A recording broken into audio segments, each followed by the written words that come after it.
Finally, this is my last thing. The norm itself. All of you are here. You're here at a governance studies presentation. I'm assuming all of you probably agree that foreign interference in our elections and in our democracy is a bad thing. I'm not totally convinced that all Americans necessarily think that way.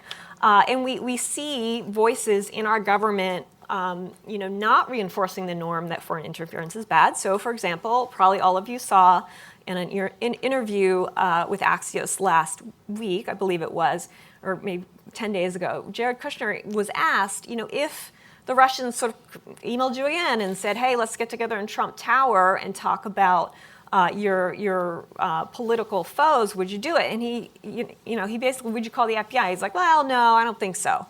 I don't know what I would do. So not a lot of leadership coming. That's an aide in the White House, a senior aide in the White House, not sure what he would do when faced with a direct sort of foreign interference.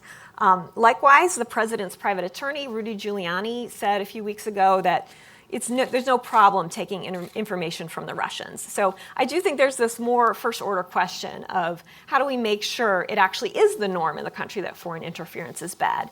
And here I would just echo the comments of my colleague from the last panel, Elaine. I think the campaigns can do a lot on this in terms of norm building and norm creation. So just one small idea, which actually for me comes from Germany, when a few years ago before their big elections, when Merkel was reelected, the main political parties got together and they had a little pact, and it said, okay, we're not going to,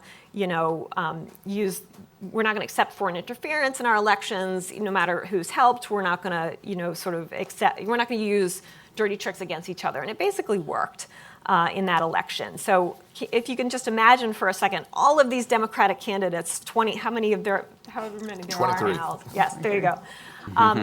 Signing, basically publicly saying, we're going to sign a pact and we're all going to get together in a room and we're going to sign it. It's going to say, if we get wind of any foreign interference in our campaign or any other campaign, we're going to tell each other about it. We're going to come up with best practices for making sure there isn't foreign money coming into our elections. We're going to all have the same rules about foreign nationals working in our campaigns.